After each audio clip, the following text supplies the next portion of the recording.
안녕하세요. 경기도 의정부에 위치한 의정부 IM치과 대표원장 권오득이라고 합니다.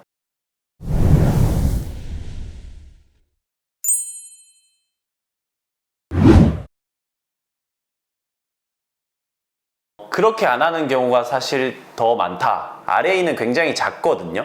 그러다 보니까 심은 개수대로 사실 심고 싶어도 심을 자리가 없고요. 그 다음에 위에 같은 경우도 위에 치아의 한 절반 정도, 그 다음에 어금니 같은 경우는 대신 절반보다 조금 더 많이 심게 되는 것 같아요. 우리가 사랑니 빼고 원래 자연치가 28개 정도 되거든요. 그러면 위에 14개, 아래 14개 이렇게 되는데, 보통 저는 뭐 8개에서 10개 위에, 아래도 8개에서 10개, 최소로 심을 때는 한 6개 심고 이 다 만드는 경우도 있고 그래요. 불과 20년 전 이렇게만 해도 치과 의사분들의 진료 철학이나 이런 것 따라서 다르게 대답하시는 분들도 있었다면, 지금에서는 압도적으로 임플란트가 절대적으로 맞다, 이게 뭐 반박할 수 없는 시대로 들어섰을 것 같아요. 브릿지라고 하는 것은 없는 일을 해주기 위해서 양옆을 이제 거는 치아거든요. 그러다 보니까 앞에 뒤에 치아를 내가 아프거나 그러지 않은데 일부러 이렇게 건드려야 되는, 그게 최대한의 단점이었는데, 이제 임플란트가 과거 시대였다면 해도 굉장히 고가였기도 하고 기술력도 상당히 없었을 텐데, 지금 그 뒤에 한 20년 정도는 굉장히 임플란트 발전하는 속도도 있고 비용도 많이 내려왔기 때문에, 내가 브릿지를 할 거냐 임플란트를 할 거냐에서는 임플란트를 할 수 있으면 임플란트를 무조건 하는 게 좋다, 이렇게 설명드릴 수 있을 것 같습니다. 있습니다.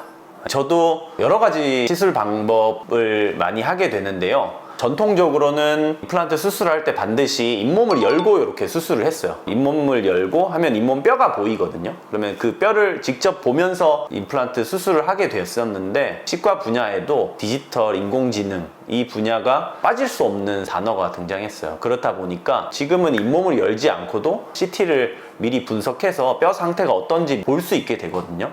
그래서 잇몸을 열지 않고 하는 수술이 가능한 시대가 되었다. 이게 가장 중요한 이유는 뭐냐면, 잇몸을 열지 않는다는 건 통증이 거의 없다는 얘기가 되거든요. 그러다 보니까 환자분들 실제로 수술을 받는 데 있어서도 가장 획기적인 변화 중에 하나라고 할 수 있습니다. 임플란트가 아니면 교정을 먼저 선행해야 되는 경우가 일반적으로는 좀 많고요. 그런데 내가 교정으로 치아가 없는 공간을 메우기가 좀 힘들다, 이럴 경우에는 오히려 임플란트를 미리 계획해서 같이 가는 경우가 많아요. 그래서 사실 엄밀히 따지면 교정을 무조건 하고 임플란트를 이렇게 심어야 된다, 아니면 임플란트 없이 교정 치료만으로 끝내야 된다, 이렇게보다는 환자의 상태에 따라서 저도 임플란트 없이 교정으로 끝내는 경우도 있고요. 여기는 임플란트를 2개 정도 넣어야 되니까 일부러 그 공간을 마련해주는 교정 치료도 사실 많이 하고 있어요. 임플란트에 대해서 좀 쉽게 설명해 보려고 노력했는데 잘 들으셨는지 모르겠어요. 그래서 혹시나 더 궁금한 점이 있거나 하면 댓글에 꼭 남겨주시고, 그거에 대해서 추가적인 답변 드릴 수 있도록 최선을 다해 보겠습니다. 구독과 좋아요, 알림 설정 부탁드립니다.